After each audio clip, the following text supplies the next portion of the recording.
देखो मसल से सभी प्यार करते हैं, है ना। जैसे कि बड़े बाइसेप, भाई बा, चौड़ा चेस्ट, जोरदार। पर जब बात असली गेम्स की आती है, जब हम रिंग में उतरकर फाइट करते हैं, पंच का झटका लेते हैं या टेक डाउन का झटका लेते हैं, या फिर किसी कॉन्टैक्ट स्पोर्ट्स में जैसे कि फुटबॉल, कबड्डी जैसे गेम्स में हम बॉडी को अचानक से घुमा देते हैं, अचानक से बॉडी को शॉक देते हैं, झटका देते हैं, तो इसमें काम आते हैं हमारे असली हीरो लीगामेंट और टेंडन्स।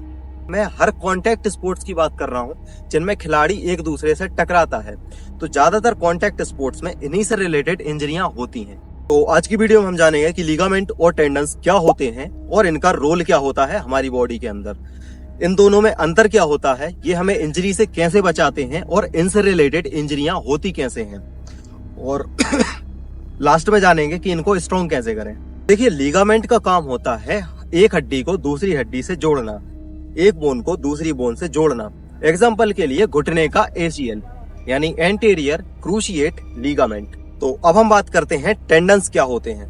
देखिए, टेंडन्स भी जोड़ने का काम करते हैं, लेकिन ये मसल्स को हड्डी से जोड़ते हैं। हमारी बॉडी में जितनी भी मसल्स हैं, जितनी भी मसल्स हड्डी से जुड़ी हैं, ये टेंडन्स के द्वारा ही जुड़ी हैं। तो लीगामेंट और टेंडन्स ये दोनों जोड़ने का काम करते हैं। लीगामेंट हड्डी को हड्डी से जोड़ता है और टेंडन्स मसल्स को हड्डी से जोड़ता है। देखिए, लीगामेंट फाइब्रस टिश्यू होते हैं फ्लेक्सिबिलिटी के लिए, और टेंडन्स बहुत मजबूत होते हैं पावर ट्रांसफर करने के लिए। तो ये हमें इंजरी से कैसे बचाते हैं? तो देखिए, जब भी हम दौड़ते कूदते भागते हैं या बॉडी को झटका देते हैं, शॉक देते हैं, तो लीगामेंट्स जोड़ को स्थिर रखने का काम करते हैं और टेंडन्स फोर्स को स्मूथली हड्डी तक पहुंचाते हैं। ठीक है, अगर टेंडन्स नहीं होंगे तो हड्डी में एकदम से जर्क आएगा, झटका लगेगा और हड्डी फ्रैक्चर हो जाएंगी, और लीगामेंट नहीं होंगे तो हमारे जोड़ स्थिर नहीं रहेंगे और फैल जाएंगे।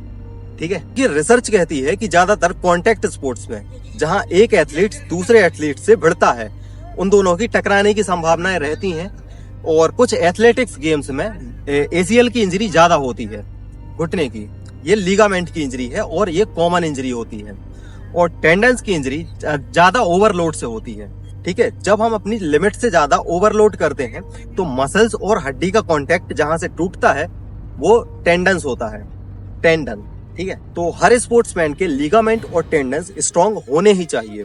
तो अब सवाल आता है कि इन्हें स्ट्रॉन्ग कैसे करें। तो इसका पहला तरीका है progressive weight training, progressive strength training. देखिए, स्ट्रेंथ ट्रेनिंग करने से, वेट ट्रेनिंग करने से आपका ओवरऑल स्ट्रक्चर मजबूत होता है। ठीक है, पर एक बात का ध्यान रखना है कि हमें बॉडी को एकदम से शॉक नहीं देना है, हमें वेट को धीरे धीरे बढ़ाना है। देखिए, दूसरा तरीका है स्ट्रेचिंग और मोबिलिटी ट्रेनिंग। देखिए, स्ट्रेचिंग और मोबिलिटी ट्रेनिंग करने से आपके लीगामेंट और टेंडन्स फ्लेक्सिबल होते हैं, आपका रेंज ऑफ मोशन बढ़ता है और इंजरियों के खतरे कम हो जाते हैं। तो हर सेशन के पहले और बाद में स्ट्रेचिंग जरूर करें, मोबिलिटी जरूर करें। और तीसरा पॉइंट है न्यूट्रिशन। देखिए, मैं हर बार बोलता हूँ कि अगर आपका सब कुछ ऑन पॉइंट है, लेकिन अगर न्यूट्रिशन गड़बड़ है तो अच्छे रिजल्ट की उम्मीद छोड़ देनी चाहिए। तो हमारा चौथा पॉइंट है प्रॉपर रिकवरी। इसका मतलब है कि आपको डेली भारी वर्कआउट नहीं करना है, हैवी वर्कआउट डेली नहीं करना है। तो देखिए, स्पोर्ट्स साइंस की स्टडी कहती है कि अगर आप proper stretching, mobility, strength training और प्रॉपर रिकवरी, न्यूट्रिशन, इन सबको ऑन पॉइंट रखते हैं और इनका अच्छे से ध्यान रखते हैं, तो आपके लीगामेंट और टेंडन्स की इंजरी में 6 से 12 हफ्तों में 25% तक सुधार आ सकता है। आज की वीडियो में आपके स्पोर्ट्स के हिसाब से, आपके गेम के हिसाब से इतनी नॉलेज बहुत है।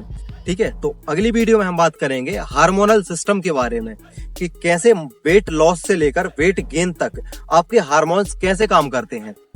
ग्रोथ हार्मोन क्या होता है, टेस्टोस्टेरोन हार्मोन क्या होता है, ये हार्मोन आपकी बॉडी पर कैसे असर करते हैं, ये क्या होते हैं और कैसे काम करते हैं। तो चलिए फिर मिलते हैं अगली वीडियो में।